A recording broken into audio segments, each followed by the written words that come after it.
là-dedans. Abordés sont ceux-là, hein, le fonctionnement, parce que je pense que vous ne le connaissez pas tous. L'accidentologie, pour montrer qu'effectivement c'est un gros problème. Et puis les aspects biodiversité, écocidité et notamment aquatique, pour montrer qu'on est pile dans les lobbies industriels qu'il ne faut pas développer. Et donc tout ça, on vient d'en entendre parler, donc je vais accentuer, moi, que sur le fonctionnement, l'accidentologie.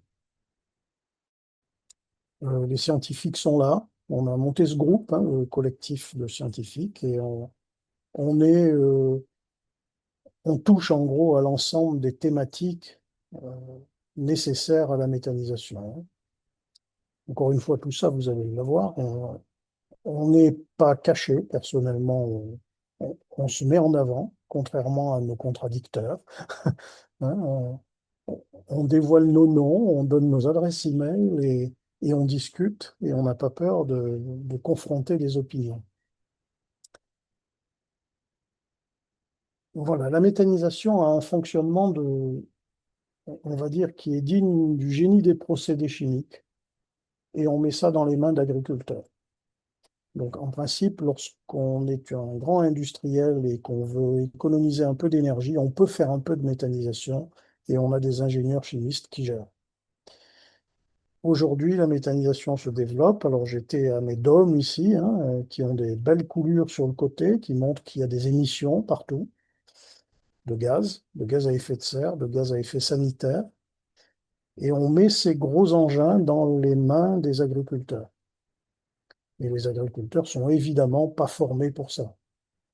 Le maximum de formation, c'est des fois quelques jours, pour leur dire appuie bien sur ce bouton-là. Et en parallèle de cela, il y a des rejets après la digestion, après la fermentation anaérobie, il y a des rejets qui sont les digestats et on retrouve comme ceci des sortes de grandes piscines olympiques pleines de digestats à l'air libre qui émettent là aussi tout un tas d'ammoniac. Eh bien, ce genre de choses, si on veut faire très rapide, très simple, en ultra bref, voilà comment ça marche.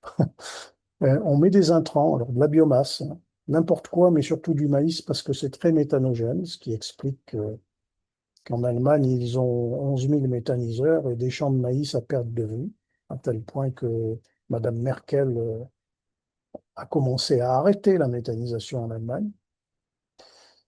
L'Allemagne, dans la prochaine PPE allemande, va s'arrêter en 2030, alors qu'en France, on va commencer. Cherchez l'erreur. Et donc, ces gros dômes, ce sont des milieux sans air dans lesquels on va avoir, après fermentation, du liquide, du solide, et puis des gaz. Et parmi ces gaz, celui qui intéresse les multinationales du gaz, c'est le méthane CH4, qui est en proportion, en gros, jusqu'à 60%, qu'on va extraire. Et vous voyez, si vous mettez 100 000 tonnes d'intrants par an, vous allez récupérer au maximum 10 000 tonnes de gaz, dans lesquels il y aura à peu près 60% de gaz utile pour faire de l'énergie. Le reste, ce sera du CO2. Et après, vous allez utiliser ce CH4, soit en l'injectant dans les tubes de GRDF en France, par exemple, c'est ce qui est promu aujourd'hui, soit en faisant tourner une machine qui génère de l'électricité, un moteur, hein, cogénération, soit en brûlant directement en chaudière, soit en utilisant un véhicule au gaz. On voit des véhicules au biogaz, bio, soi-disant, hein, partout dans les villes maintenant. Mais ce qui m'intéresse le plus ici, pour aller dans l'aspect euh, plus accidentologie, hein, c'est ce qu'on appelle les digestats, que moi j'appelle des excrétas, puisqu'on a dit que c'était de la digestion. Disons-le franchement, c'est de la merde. On récupère 90 000 tonnes, 90% de ce qu'on a mis dedans, et ça, c'est 90 000 tonnes, il faut les épandre. Alors c'est un petit peu gênant d'épandre 90 000 tonnes euh, si on est un agriculteur. C'est pour ça que les agriculteurs se groupent. Ils sont généralement à hauteur de 10, 20 ou 30 pour essayer d'apporter la biomasse nécessaire, les 5 000 tonnes, et pour épandre correctement les 90 000. Alors, au passage, remarquez une chose, le carbone de CH4 part dans le gaz. Il ne reste plus dans les sols. Or, le carbone, c'est la nourriture des sols, c'est l'énergie des sols. Donc ce carbone part dans le gaz qui va brûler et va produire du CO2 en brûlant, donc va partir dans l'atmosphère sur le temps long, ne va pas retourner dans les sols pour nourrir le sol. Donc c'est forcément une méthodologie qui appauvrit les sols, ça ne peut pas en être autrement. Euh, Au passage aussi, vous voyez qu'on utilise CH4, CO2, mais tout ce qui était azoté, qui était dans les intrants au départ, reviendra dans ce qui ressort dans les digestats. Donc, ce n'est pas non plus une méthode pour diminuer le taux d'azote dans les sols, loin s'en faut, puisqu'on ramène de plus en plus de biomasse qui viennent hors des périmètres agricoles. Donc, on renforce en fin de compte l'azote des sols, in fine. Bon, il faut séparer deux types de digestats. Il y a d'abord le digestat liquide qui est celui qui est en plus grand nombre, 80 000 tonnes, qui lui a pratiquement plus de carbone, qui est une eau ammoniacale. Donc je ne sais pas si vous avez utilisé de l'ammoniac déjà, mais c'est pas un truc très sympa pour les êtres vivants, hein. Et puis le digestat solide qui lui peut être un peu intéressant, mais il y en a très peu, 10 000 tonnes, et il est très stable. Il ne convient pas à une nourriture pour les sols qui va être une nourriture directe. Et ce pour une raison très simple, c'est que dans les digesteurs, dans ces gros dômes, vous avez des bactéries qui fonctionnent, qui viennent casser les chaînes carbonées, les sucres, pour en faire des plus petites chaînes, puis in fine du gaz. Alors, les bactéries donc viennent piquer ce qu'on appelle les chaînes courtes ou les parties labiles du carbone qui servent au sol. En revanche, ces bactéries ne peuvent pas casser les chaînes longues, les bouts de bois en gros, la lignine, la cellulose. Ça, en principe, ce sont les champignons qui décomposent ce type de grosses molécules dans les sols pour en faire quelque chose d'utile au sol à nouveau. Alors, comme il n'existe pas de champignons anaérobies, il n'y a pas de champignons dans les méthaniseurs. Le problème, c'est que ces champignons-là vont recevoir le digestat liquide. Et les champignons n'aiment pas du tout l'ammoniac. Donc, sur le temps plus ou moins long, on va avoir un sol dans lequel les champignons du sol vont avoir souffert des épandages d'ammoniac. Les bactéries aérobies du sol vont souffrir parce qu'elles ne voient plus les chaînes labiles leur revenir pour avoir de l'énergie. Donc le sol devient inerte. Bon, ça ne se verra pas tout de suite, surtout qu'on n'a pas encore développé la méthanisation à un niveau tel que ça puisse se voir rapidement, mais c'est sûr que sur le long terme, ça va arriver. Et vous savez qu'un sol, vous ne pouvez pas le reconstituer d'une année sur l'autre, hein. Un sol qui a perdu son carbone, c'est un sol qui va devoir se reconstituer sur 50 ou 100 ans, c'est-à-dire de manière trop tard, on va dire, pour celui qui va en profiter derrière. Donc j'en viens à l'accidentologie parce que il faut bien choisir des thématiques, hein. On pourra parler d'agronomie si vous voulez lors du débat. Voilà en gros les faits. Alors nous lisons la littérature scientifique et on a lu 1200 ou 1300 articles concernés par la méthanisation. On digère tout ça, on regarde l'ensemble des publications des journaux euh, et des riverains et on essaye d'avoir un suivi assez systématique de l'accidentologie. Donc, ce que vous voyez ici sur la carte de France, c'est le nombre d'accidents depuis environ 2011-2012. 760 accidents sur 365 sites. Alors, accident, j'entends accident pour l'environnement aussi. Des relargages de digestats qui ne devraient pas être, pour nous, ce sont des accidents. Bien sûr, il y a aussi des incendies, des explosions, on va voir, hein. Ce qui démontre le fait du lobbyisme dans le cas de la méthanisation, c'est que si vous regardez ici, en 2012, il y a eu un premier appel à projet de méthaniseur qui s'est directement euh, concrétisé par un mouvement politique, ça s'appelait Monsieur Le Foll, qui a libéré les subventions aux méthaniseurs. Et dès lors que vous libérez les subventions d'État aux méthaniseurs, c'est-à-dire nos impôts, vous voyez le nombre de méthaniseurs qui grimpent. Mais vous voyez aussi le nombre d'accidents qui grimpent. Alors, quand on regarde cette courbe, on dit oui, manifestement, le nombre d'accidents augmente beaucoup. Donc, généralement, la question que l'on pose, c'est oui, mais c'est normal qu'il y ait plus d'accidents puisqu'il y a plus de méthaniseurs. Bon, ça peut être entrevu, c'est une question qu'on légitime. On va voir pourquoi elle ne l'est pas. Quid de la santé environnementale vis-à-vis de tous ces accidents et quid de l'écocidité sur laquelle on viendra.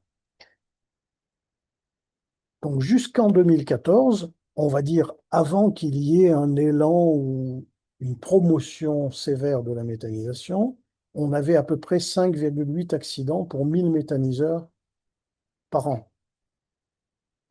À l'époque, on avait peu de méthaniseurs.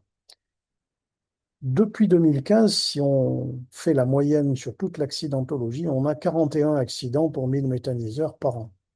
Et aujourd'hui, on a 2100 méthaniseurs en fonctionnement. Vous voyez qu'on est dans une phase critique où si on continue, les externalités négatives vont être quasiment insupportables. Alors pourquoi est-ce que le nombre de méthaniseurs qui croît sous la volonté politique, finalement, engendre plus d'accidents? Comment on peut le mesurer? Il suffit de pondérer la courbe précédente, hein, celle-ci, par le nombre de méthaniseurs en fonctionnement. Ainsi, on évite la question de la légitimité. Euh, on voit que lorsqu'on pondère par le nombre de méthaniseurs en fonctionnement, le niveau d'accident augmente quand même. C'est-à-dire que quelque part, on travaille de plus en plus mal. Et ça, ce sont des chiffres bruts, donc on ne peut pas les contredire. On les a présentés à plusieurs ministres. Ça ne leur plaît pas, mais c'est la vie, c'est comme ça. La filière se développe de manière, on va dire, en autocontrôle, donc forcément mal. Il n'y a pas de contrôle dans ce méthaniseur, hein. La législation a été modifiée exprès, à la fois sur la méthanisation et sur l'épandage des digestins. Donc forcément, euh, l'agriculteur moyen, lui, il veut que ça marche parce qu'il a fait un prêt bancaire qui lui a coûté 10 millions d'euros, donc il faut rentabiliser, donc il faut mettre n'importe quoi, donc il y a des accidents. On ne gère plus, on subit. Et c'est exactement ce qui est en train de se passer, c'est-à-dire qu'on peut légitimement se poser la question, la méthanisation, c'est pas nouveau, hein, ça a 150 ans. Elle s'est développée récemment, pourquoi pas avant, et on entend dans la littérature que c'est une filière mature. Moi, ce que je montre ici, c'est que ce n'est pas le cas. On a une grosse prise de risque, surtout pour les agriculteurs méthaniseurs, mais aussi pour les riverains qui sont à côté, et finalement, est-ce que c'est un travail vraiment sérieux? On répond par la négative. Et surtout, puisque ça ne cesse d'augmenter, cette accidentologie, euh, on montre aussi que on ne bénéficie pas des erreurs passées. Alors, il y a beaucoup de raisons pour cela. Une est que les accidents ne sont pas forcément remontés au niveau ministériel, alors qu'en principe, c'est obligatoire. Il y a une database nationale d'accidents, l'ARIA, il y a le bureau du BARPI qui, en principe, recense les accidents industriels. Et en méthanisation, c'est souvent les riverains qui détectent et non pas les agriculteurs qui déclarent. Alors, quel type d'accident? Souvent des pollutions olfactives, c'est le plus nombreux, hein. Alors ça, c'est gênant. C'est gênant évidemment directement pour les riverains parce que c'est jamais bon de ne pas pouvoir ouvrir les fenêtres chez soi, hein, ou bien de ne pas pouvoir inviter quelqu'un à manger parce que ça pue, ou de ne pas étendre son linge sur la terrasse, ou ne pas avoir un barbecue tranquille. C'est malheureusement le cas, hein. Quand on dit ça, c'est que ça se produit de manière très fréquente. Ensuite, des incendies, parce que comme c'est du gaz, vous l'avez bien compris, ça peut brûler, ça peut exploser, mais il y en a moins des explosions. Des fuites de gaz, donc en termes de climat, c'est quelque chose d'affreux, hein. Le méthane, c'est en gros 90 fois le pouvoir de gaz à effet de serre du CO2 sur 20 ans. Des pollutions aquatiques, on va y venir, il y en a beaucoup. Et puis ensuite, des rejets, des fuites de digestat, tout un tas de trucs, y compris des morts, hein, mais il n'y en a pas tellement. Bon. Par exemple, le ministère ne recense pas les morts, parce qu'il dit que ce sont des intervenants extérieurs, donc c'est pas lié au fonctionnement de la méthanisation. Et quand on leur dit oui, mais vous en avez parlé aux familles, évidemment non, hein. Donc il y a des ambiguïtés qui sont législatives là derrière. Qu'est-ce qu'on doit prendre en compte? Nous, on dit quand quelqu'un se fait écraser par un camion qui vient servir le méthaniseur, eh ben, c'est lié à l'activité de la méthanisation, on n'y peut rien. Alors, on le regarde de manière assez froide, mais c'est vrai, hein. Qui sont les pollueurs les plus importants? Eh bien, on retrouve les multinationales de l'énergie, bien sûr, hein, c'est toujours le cas. Et les plus gros sont les plus pollueurs. Alors attention, en fréquence, pas forcément en nombre, parce qu'il y a plus de méthaniseurs agricoles que de méthaniseurs industriels. Mais quand un industriel pollue, c'est plus grave. Donc, quand on doit pondérer, il faut regarder par rapport à quoi on pondère. Mais vous voyez, dans le top 10, on va dire, hein, Engie, les grandes sociétés d'épuration, hein, les sociétés, par exemple, le SIAAP, c'est la plus grande société de stations d'épuration des eaux usées, hein, parisienne. Total Énergie, évidemment. Et puis après, ça, c'est un agriculteur qui se défend pas mal, hein, en termes d'accidents. Et puis Bionerval, Saria, bon, bref, Veolia, on retrouve les meilleurs, quoi, hein. Celui-là, ensuite, Chaudas et Gas, ça en est en gros. Et puis ensuite, tous des agriculteurs qui travaillent mal. Mais c'est pas parce qu'ils ont la volonté de travailler mal, c'est qu'ils y sont obligés et que intrinsèquement, la méthanisation crée des problèmes. C'est une mauvaise énergie, à peu près 100 fois moins efficace que le photovoltaïque. Et pourtant, on décrit le photovoltaïque comme étant très peu efficace, hein. Donc, il faut regarder les choses comme ça. Vous avez entendu parler du fait que souvent maintenant, on prône l'injection du gaz dans les tubes GRDF. Et bien curieusement, ce sont les injecteurs qui sont aujourd'hui les plus accidentogènes. Et si vous regardez le nombre de nouveaux méthaniseurs construits, c'est en train de se casser la figure, malgré tout le branle-bas de combat que l'on entend ici ou là. À tel point qu'en 2025, vous voyez, ça a chuté sévèrement, alors même que l'État veut le développer.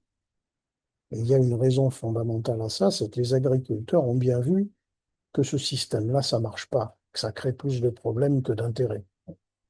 Alors, on a 772 injecteurs en France en fonctionnement aujourd'hui, 1162 cogénérateurs, et puis des vieilles chaudières qui fonctionnent déjà depuis au moins 10 ans. Les cogénérateurs vont arriver en fin de contrat, c'est-à-dire qu'ils sont dans la mouise, parce qu'ils ne savent pas comment transformer leur engin. C'est-à-dire que le rachat du gaz baisse pour eux, donc ils deviennent de moins en moins rentables, alors même qu'ils ont investi beaucoup d'argent. Et par contre, ce qui récupère les subventions, ce sont les injecteurs, c'est-à-dire les très gros, les gros céréaliers, les gros éleveurs, qui, eux, peuvent aller au prêt bancaire parce que la banque leur autorise, parce qu'ils ont les reins solides, on va dire. Et donc, ce sont eux qui sont subventionnés. Ce sont les plus gros qui bénéficient des subventions, au lieu d'aller vers une agriculture qui soit plus responsable de l'environnement, à laquelle on pourrait normalement donner beaucoup de subventions. Voilà, j'ai réparti ça par région. Je pense que je ne vais pas épiloguer là-dessus. Alors, j'ai quand même regardé Asprobio où c'était. Il m'a semblé que c'était dans la région Seine-et-Marne, quelque part. Donc, si on regarde le 77, alors, en rouge les accidents et en bleu les trucs, le nombre de méthaniseurs, hein. Voilà. Nombre de méthaniseurs et nombre d'accidents, vous voyez, c'est quelle que soit la région, c'est partout pareil, hein. Et donc, il me semble que si on regarde le 77, il y a beaucoup de méthaniseurs, la Seine-et-Marne, donc. et il y a beaucoup d'accidents. Bon, allez vous promener, hein, et vous verrez. Il y en a partout. L'Occitanie se défend pas mal, on doit dire. Et puis, bien sûr, la Provence-Alpes-Côte d'Azur, il y a tellement de villes et tellement de montagnes que c'est compliqué de mettre des méthaniseurs, donc il y en a un peu moins. Il y en a aussi un peu moins en Corse, parce que quand il y en a eu un, tout de suite, branle-bas de combat et le projet a été abandonné. Euh, des incendies, vous voyez, les incendies augmentent. J'ai mis quelques références, j'ai arrêté de rajouter des références, je ne sais plus où les mettre, hein. Des incendies, des pollutions olfactives qui croît de manière catastrophique. Euh, je saute cela parce que c'est juste pour vous dire que si vous voulez des exemples de gens qui ont participé à la méthanisation et qui sont déçus, hein, j'ai des agriculteurs qui m'appellent tout le temps. On me poussait à mettre n'importe quoi dans le méthaniseur, à dépasser les 15%. à- Bon, j'ai démissionné et pourtant j'y croyais. Donc, C'est c'est- c'est des gens qui ont participé et qui y croyaient vraiment, hein, et qui forcément arrêtent. Ils n'en peuvent plus. Alors, euh, j'aimerais venir sur le côté biodivers et écocide parce que j'ai relevé quelques petites images qui permettent de se faire une opinion un peu tranchée du truc. Vous voyez, ça c'est un petit ruisseau de bord de route. Ça c'est une petite rivière. Alors la couleur est pas sympa, hein, c'est du digestat là, hein, qui s'est écoulé. Parce qu'il y a une citerne qui a percé, parce que le mec a épandu n'importe comment, etc. Et les conséquences directes sont là, hein. Des, des mortalités que l'on voit, les poissons, mais en dessous, il y a des tas d'autres choses qui sont mortes sur des kilomètres, des centaines de tonnes, des choses vraiment affreuses dans des rivières, hein. Et ça, on va le voir, il y en a beaucoup. Ou bien si vous avez dans les champs, alors, des bouts de plastique. Ouais, parce qu'ils mettent aussi le plastique qui enveloppe les pailles.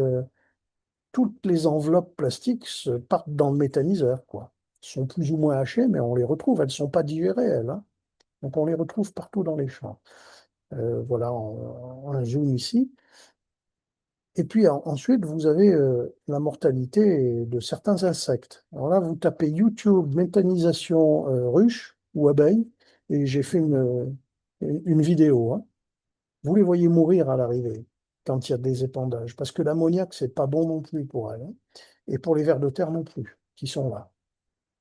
Donc ces photos-là, elles sont assez parlantes. Et bien sûr, on va venir un peu plus dans le détail. Pense à m'indiquer hein, quand il me reste en gros 5 minutes, comme ça je verrai. Mais voilà, le graphe des accidents de rivière avec mortalité de poissons, la pollution des cours d'eau n'a cessé d'augmenter. Alors comme j'ai un retard, moi, sur la prise en compte des accidents, 2025 et 2026 sont encore, bien sûr, pas, on va dire, finalisés, hein. Et vous voyez que vous avez depuis 2021 plus d'un accident aquatique par mois, puisque vous en avez au minimum 12. Vous êtes plutôt à 1,5 par mois. Donc il y a en gros, on va dire, 20 pollutions aquatiques par mois en France à cause de la méthanisation. Va falloir un peu réfléchir à tout ça parce que on est à 2000 méthaniseurs en fonctionnement et le gouvernement en veut 10 000.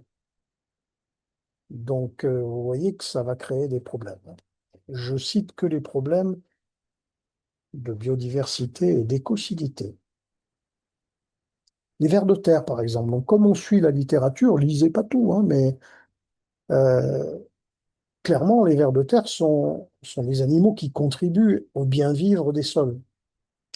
Et donc, par exemple, il y avait une étude hein, qui montrait qu'ils contribuaient en moyenne à 6,5% de la croissance des grains et 2,5% celle des légumes dans le monde.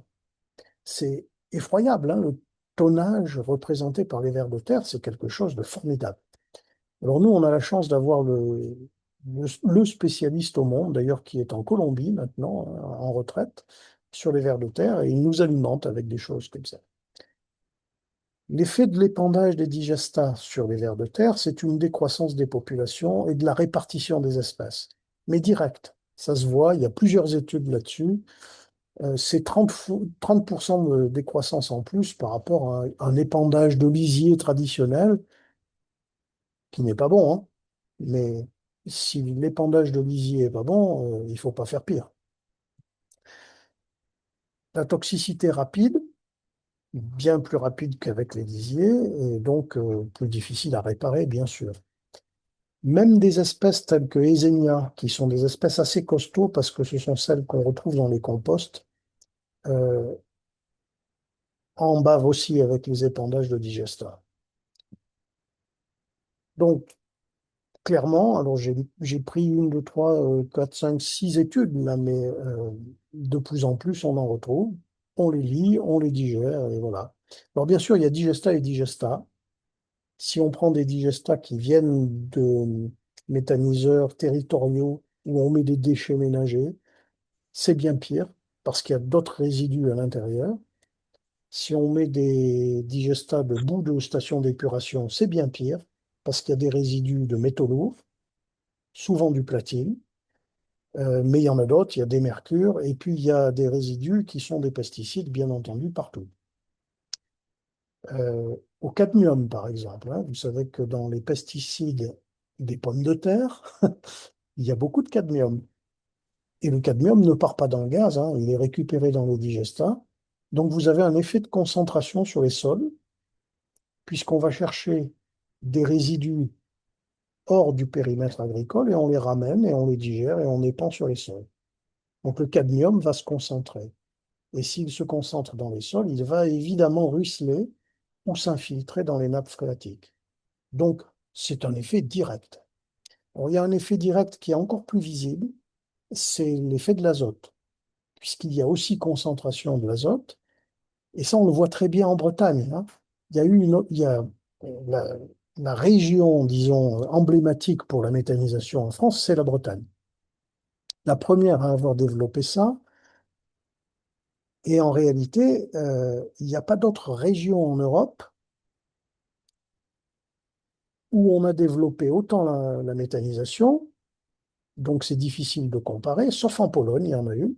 Et puis, il n'y a pas d'autre région en Europe où il y a autant d'élevage de porcs, sauf en Espagne.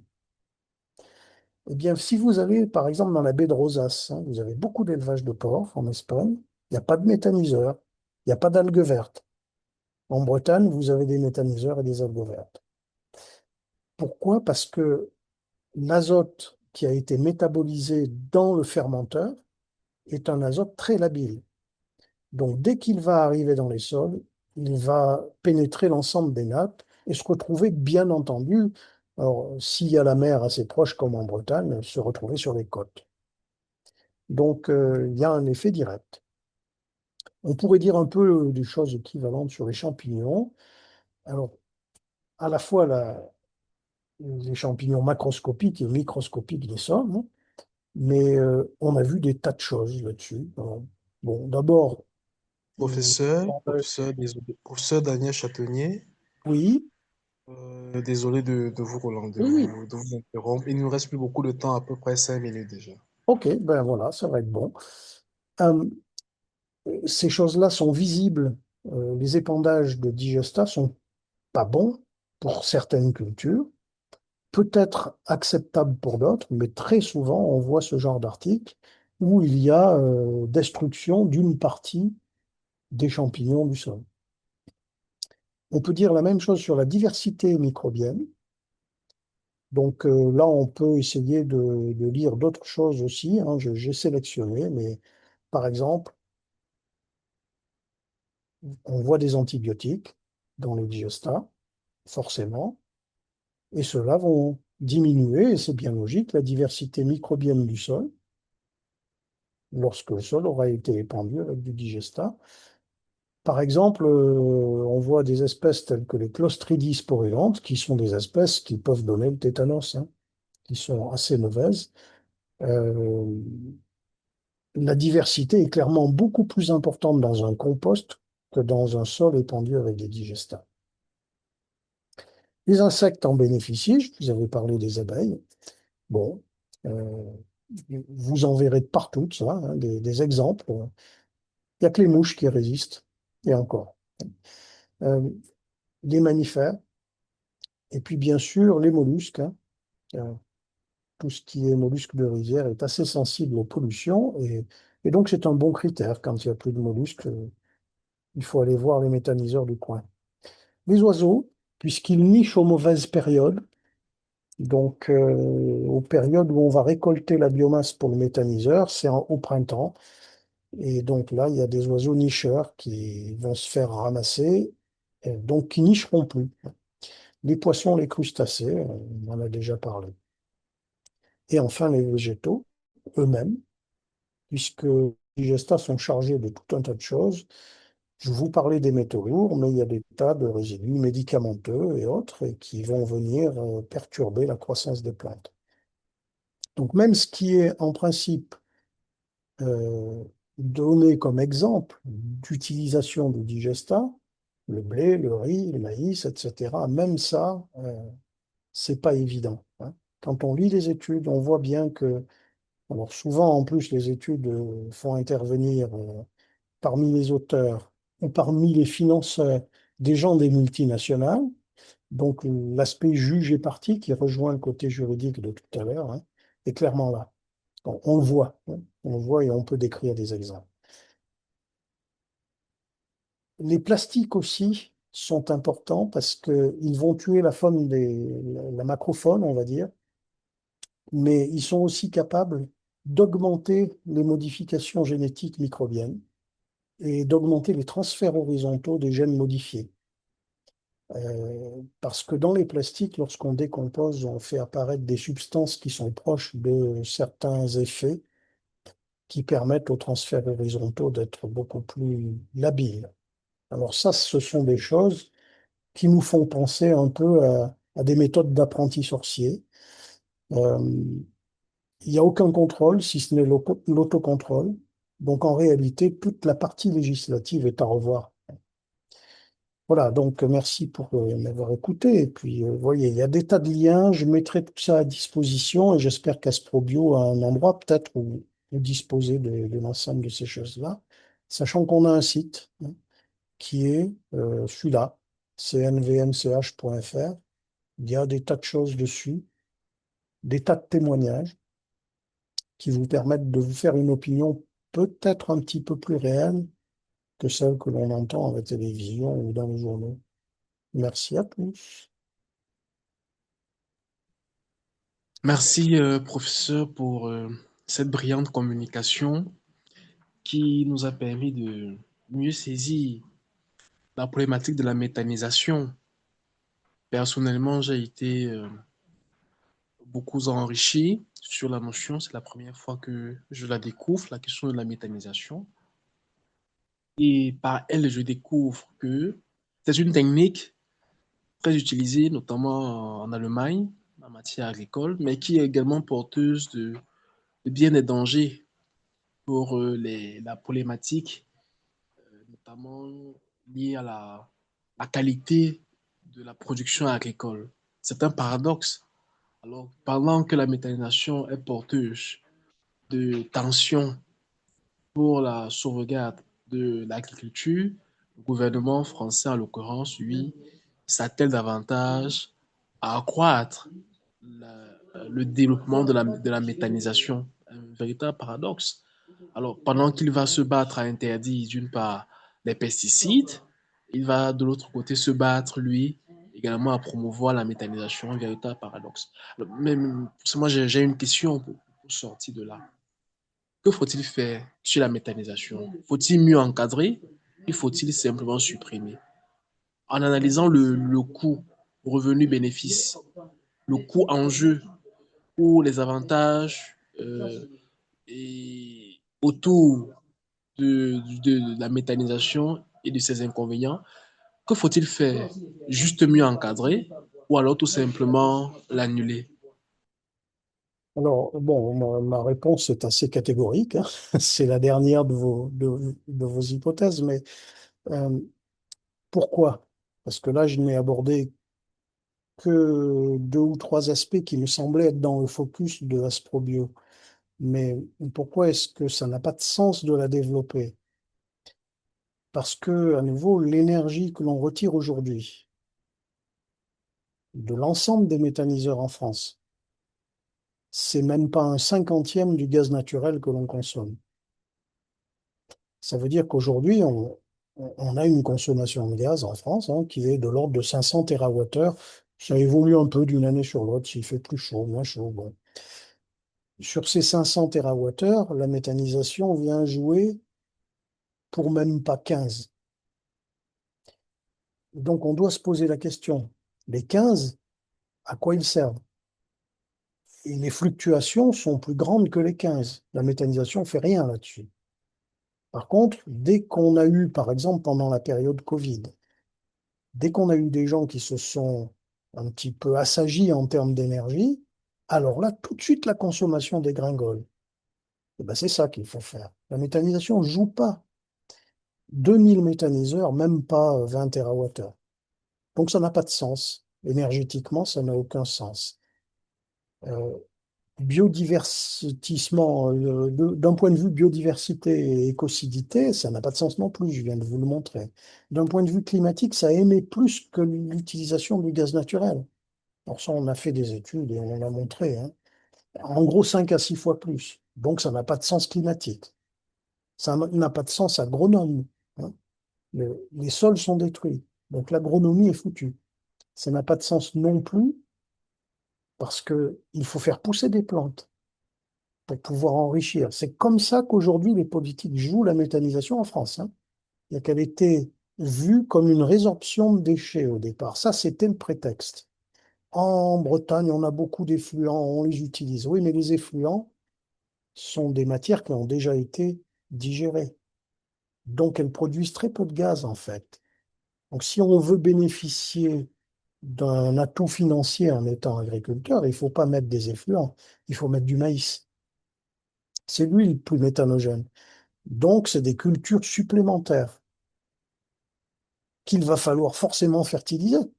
Sinon, on n'aura pas de biomasse. Donc, il y aura plus de nécessité de les faire pousser. Donc, en fait, on est dans un cercle vicieux où on intensifie l'agriculture intensive. On fait pousser deux cultures par an au lieu d'en avoir qu'une.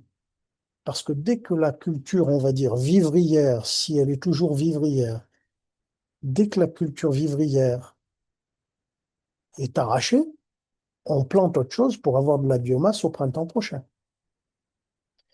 Et donc tout ça, il faut le fertiliser, il faut le récolter, il faut le semer. Tout ça, ce sont des émissions, ce sont des coûts environnementaux. Euh, Ça n'a pas de sens de ce côté-là. Maintenant, est-ce qu'il y a un sens sociétal? Puisque l'énergie, de toute façon, est mineure, mais c'est la plus mineure de toutes les énergies renouvelables, hein.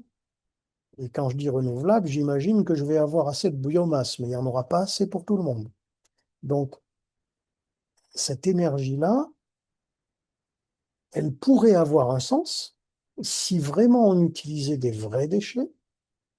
Quand vous faites le tour des déchets, vous vous apercevez que les vrais déchets sont très très rares. J'en cite un. Les menus pailles, par exemple, c'est pas des vrais déchets. Les menus pailles qui restent après la moisson, c'est des choses qui doivent retourner au sol pour nourrir le sol. C'est grâce à ça que nos anciens, ils ont fait finalement des cultures qui ont perduré malgré une agriculture intensive. Les effluents, c'est pas un déchet, un effluent. C'est quelque chose qui nourrit le sol.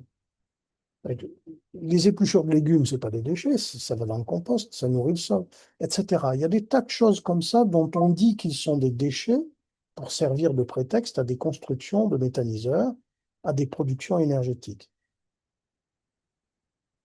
Le prétexte numéro 2, c'est de dire on va s'en servir pour diminuer la consommation de gaz, le gaz fossile, hein.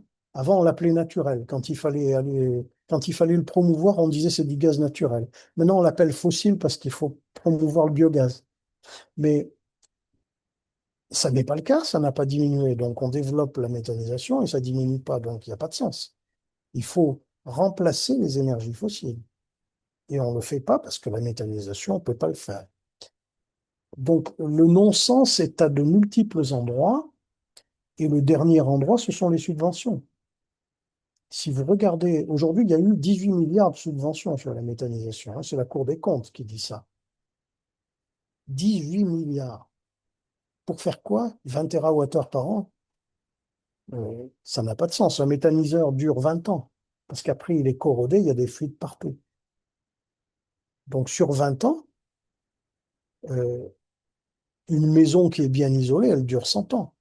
Les 18 milliards, on aurait pu enlever toutes les passoires thermiques en France. On ne l'a pas fait. Et pourtant, avec 18 milliards, on pouvait le faire et le faire pour 100 ans. Alors qu'avec les 18 milliards, on a construit 2000 méthaniseurs qui, dans 20 ans, seront caducs.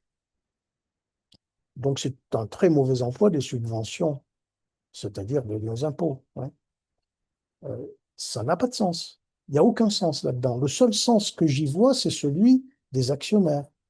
Parce que ce sont, et là on comprend mieux quand on l'aborde de ce côté-là, ce sont les actionnaires qui mènent le jeu, les multinationales. GRDF, Engie, Total Energy, alors ça c'est pour la France. Après, vous avez Exxon aux États-Unis, Eni en Italie, Shell et BP euh, en Angleterre, etc., hein. Donc, qui ont acheté tous les équipementiers de méthanisation. Donc, on voit très bien où ça va. Et parmi les actionnaires, alors c'est très difficile à pister, mais parmi les actionnaires, il y a les ministres, les politiques, hein. Aujourd'hui, il y a eu, je crois que c'est il y a 3 semaines, hein, il y a eu une liste par Mediapart de 15 à 20 ministres qui étaient actionnaires des grandes multinationales de l'énergie. C'est leur droit, hein. Ils ont le droit de faire ce qu'ils veulent. Mais lorsqu'ils votent une subvention, est-ce qu'ils ne sont pas derrière en train de faire ce qu'on appelle une prise illégale d'intérêt, hein, puisqu'ils sont jugés partis? Donc, lors d'un vote à l'Assemblée, par exemple, est-ce qu'ils se sont retirés de la salle tel qu'ils devraient le faire si ils favorisent le développement d'une filière de laquelle ils sont actionnaires? Ça, c'est des choses qui sont intéressantes. En fait, si vous êtes le maire d'un petit village, par exemple, ou un conseiller municipal d'un petit village, et que vous votez une subvention, même 1000 euros, hein, pour faciliter une route d'accès au méthaniseur pour l'agriculteur qui est de votre famille, par exemple, eh ben, vous êtes passible de prise illégale d'intérêt, de 15 ans de prison et de 45 000 euros d'amende. Eh bien, le, celui qui fait ça tous les jours, qui s'appelle député ou sénateur, à des niveaux financiers bien plus importants, celui-là, on lui dit rien. Donc, on rejoint l'ambiguïté de tout à l'heure avec merveille, hein. Euh, Il y a un truc qui tourne pas rond.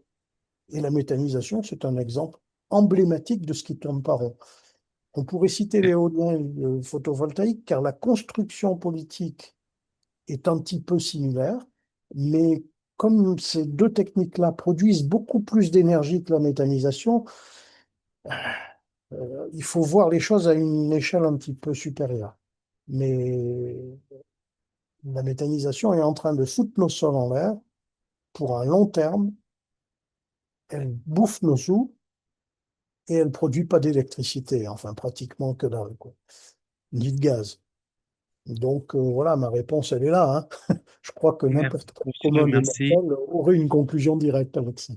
Merci, professeur, pour ces éclairages nouveaux qui ont permis de davantage de développer certains angles morts, moins compris par certains d'entre nous. Nous vous remercions vraiment pour ces éclairages qui nous ont permis de mieux cerner les questions autour de la méthanisation, de leurs enjeux, de leurs défis et surtout des inconvénients autour de cette pratique qui prend de l'ampleur en France et surtout en Europe. Alors, je vais passer, nous tendons vers la fin de cette conférence. Je vais repasser la parole à celle qui me l'a gracieusement donné tout à l'heure, Madame Sabine, en espérant avoir respecté le délai qui nous était imparti. Malheureusement, on ne pourra pas aborder tous les angles.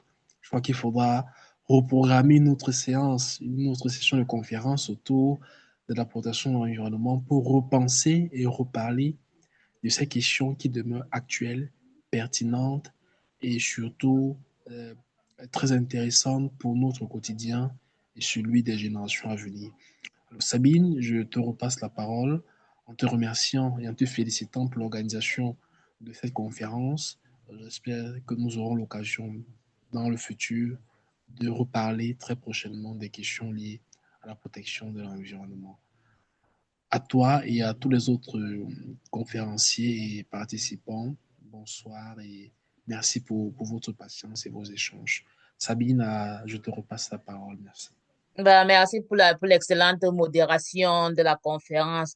Moi, pardon, je voulais encore quand même poser une dernière question. C'est pas ou bien je voudrais un commentaire par rapport à Daniel Châtaignier, parce que quand même, nous n'allons pas retourner à l'âge de la pierre taillée. L'être humain a besoin de gaz naturel. L'être humain a besoin d'électricité. Bon, au point où on en est, collectif méthanisation raisonnée nous dit que nous n'avons plus besoin. Bref, la méthanisation est un scandale, c'est un chaos. Le problème, c'est qu'au niveau aussi des centrales électriques, c'est le même chaos. La France, par exemple, a fermé plein de ses centrales, fermeture de Fessenheim, fermeture de pom. Mais quelle est sa préconisation? Parce que de manière concrète, qu'est-ce qu'il faut préconiser? Parce que les Français ont besoin de gaz, les Français ont besoin d'électricité, c'est pareil pour plusieurs populations. Alors, quel est le point concret qu'il préconise pour clôturer, quoi? Alors, c'est à la fois, ta question est vachement importante et c'est à la fois simple et très compliqué. Le, euh, on est dans un état de fait. On a fait des conneries, on est trop nombreux sur Terre, et maintenant il faut de l'énergie et on en a besoin de plus en plus. Donc, il y a un problème majeur qui est d'arriver à modérer tout ça. Le seul levier qui est pérenne, c'est le levier de la démographie. Il n'y en a qu'un. Il ne faut pas chercher plus loin. Tant qu'on décroîtra, tant que la population mondiale ne diminuera pas de manière drastique, on sera confronté au même problème. Or, elle augmente et elle double tous les 30 ans. Donc ça, c'est la connerie majeure et on n'en sortira pas. Physiquement, on est coincé. Donc on a intérêt à agir vite. Donc ça, c'est la partie difficile de la réponse à ta question. Parce que comment on décroît, hein? Mais il n'y a pas 36 solutions, il n'y a que la décroissance qui peut offrir une solution pérenne pour nos descendants. La question la plus facile à résoudre, c'est de dire, moi, à la maison, imaginons que j'ai 4 possibilités d'avoir de l'énergie. Laquelle je choisis? Celle qui est la plus efficace. Je ne pose même pas plus loin la question, hein. La plus efficace, aujourd'hui, c'est le nucléaire. Il n'y a pas 36 solutions. Et je vote contre le nucléaire tout le temps, hein. Je suis moi-même schizophrène, donc je fais partie du groupe Stoppons le nucléaire, mais je le dis parce que je connais le système et je connais l'énergie et la physique qu'il y a derrière, on n'a pas le choix. Sinon, ça veut dire qu'on va dans le mur directement. Et en même temps, il faut développer les énergies renouvelables qui sont les énergies renouvelables avec un intérêt énergétique, celles qui produisent quand même un peu d'énergie. Donc l'éolien et le photovoltaïque. Et il faut mettre les subventions là-dessus. Il faut mettre le paquet là-dessus. Mais on ne le met pas. Pour l'instant, on ne le met pas. Donc, qu'est-ce qu'il faut faire? Il faut équiper l'ensemble de tout ce qui est artificiel avec des panneaux solaires, pas que les toits, mais aussi les façades, hein, etc. Toutes les lignes de chemin de fer. Partout, là, il y a des endroits où on peut effectivement mettre des panneaux solaires, mais il faut s'en donner les moyens. Si on fait ça, on économise quelques centrales nucléaires, hein. Donc, ça va dans le bon sens. L'éolien, on ne pourra pas en faire grand-chose, mais il faut le développer surtout sur les habitations. En fait, l'énergie, il faut la générer là où on l'utilise. C'est ça qui est important. Alors, donc les panneaux solaires, ça va, c'est en train de changer. On peut faire de l'autoconsommation chez soi. Les éoliennes, c'est pas si simple et la législation n'est pas prête. Donc il faudrait pouvoir faire ça. Mais vous voyez bien que ça, c'est antagoniste avec les multinationales de l'énergie. Parce qu'elles, elles veulent le paquet. Donc elles aiment pas trop que vous consommiez sur place et que vous leur vendiez que le résidu. Elles préféreraient avoir tout. Donc là, il y a une discussion. Pour avoir discuté avec pas mal de politiciens, quelque part, il y a un problème. Bon, il y a encore ce problème dans l'actionnariat et dans la volonté d'agir. Les lobbyistes, eux, ils ont l'écoute des ministères en permanence.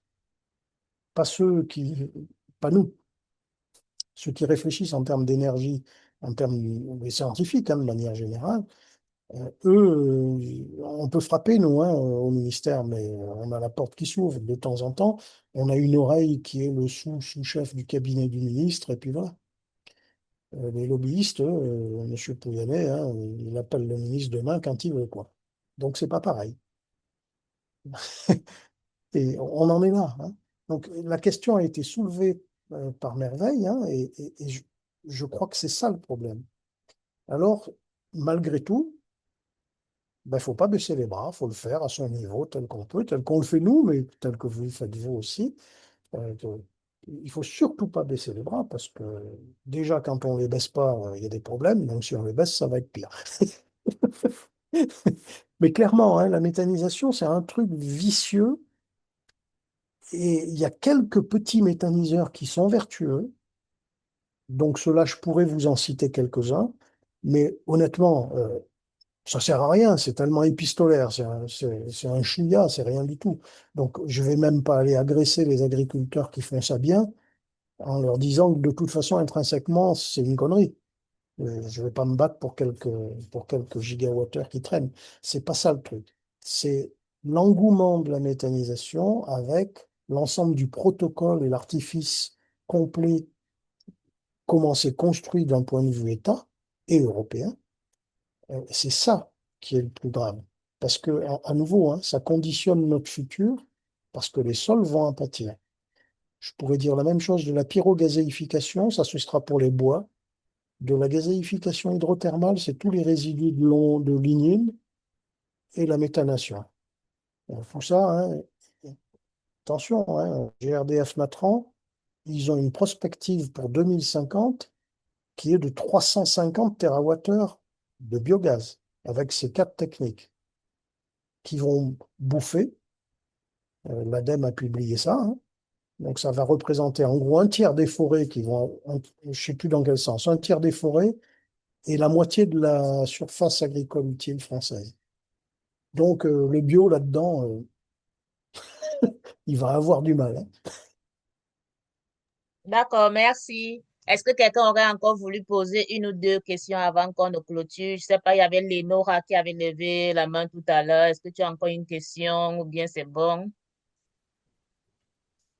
C'est ça. Oui, en réalité, c'était pour remercier la présentation et m'excuser de ma méconnaissance en réalité par rapport à la situation en France et la méthanisation pour la génération d'énergie.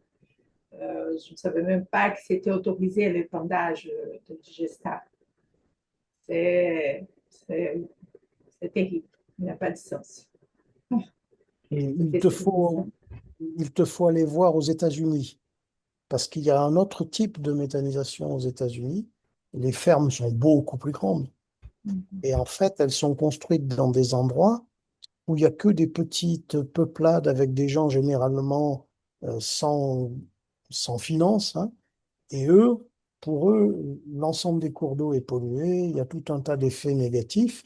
Donc, c'est intéressant d'aller voir parce que ça montre directement les effets tellement c'est gros. Et en France, c'est plus sournois,